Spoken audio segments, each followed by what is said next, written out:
Besides CPU and memory analysis, Android Studio provides static analysis of your source code. Now, this tool is given to you for free with the Android Studio product. You don't have to download another module, it's already there. It's a very easy to use component, and it provides a tremendous amount of information about your source code. To take advantage of this tool, all we have to do is select the Analyze menu, and under that menu, there are many options: the Inspect Code, Run Inspection by Name, and so forth. Using the Inspect Code option, you have the opportunity to evaluate all of your code and see every type of issue that you could possibly have that can be flagged in a static manner. Let's select Inspect Code. The first option you get at this point is your scope of inspection.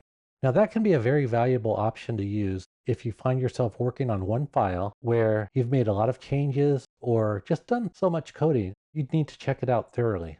You can quickly analyze one file, or you can provide a custom scope. If we check that, we have the choice of project files, production files, test files, open files, the module, the current file, the selected files, or the whole class hierarchy.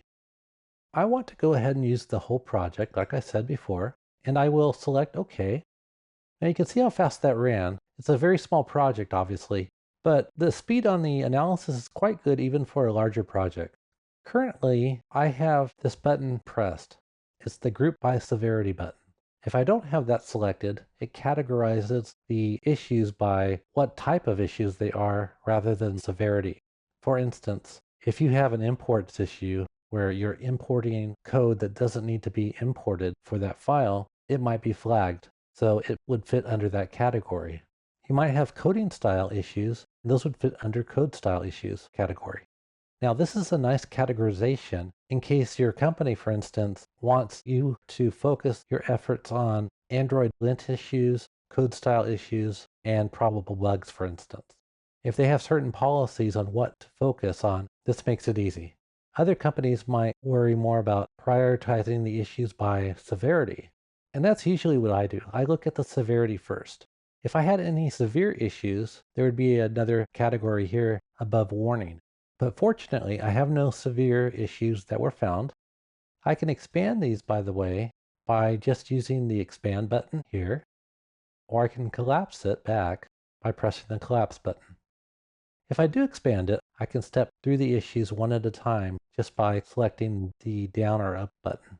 You'll notice off to the right, for every issue I am looking at, there's a name of a file, the location of the file, the synopsis of the issue, and how you can suppress it. So let's collapse this back and take a look at my warnings. I have some Android lint issues. It picked up some missing labels for text fields, probably something I want to deal with. I want to give my user a indicator of what the text field is for. I can select that, go straight to the code, and start editing from here. If I want to look at this next category of unused resources, again, I can expand it. My modifier is unused again. So I can get rid of these unless I plan on using them later. That'll help me clean up my code. That's good to know. My code style issues, this one I kind of have a issue with myself. This is trying to make my code overly complex in my opinion. It's telling me that I can, instead of doing this statement here, which I think is easy to read, it wants me to combine everything into the return with ID equals settings or super on options item. That just seems too complicated in case this code gets handed off to somebody else and they're not familiar with it. I'd have concerns about another developer picking up my code and spending time trying to figure out how it works rather than plainly seeing what's going on right off the bat. Some probable bugs: my string is never used and my other string is never used. Probably is a bug. I don't want variables there that I don't use. Just clutters my code. So yes, that's totally a good flag right there. My imports says I'm importing this text view and I don't need it. So I can get rid of this. And if I did that, by the way, all I'd have to do is go back, click here, and see that that doesn't belong, and just delete it. Let's see what my typos are. It doesn't like hello Android as one word. That's how I want it, so I choose to keep that.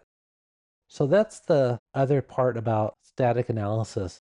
Just because things are flagged, we don't have to listen to it. We can leave it alone. But it's good to know about it. Obviously, there's always something that can be very subtle that can slip right by us. We just can't catch everything on our own. It helps to have these tools available for us.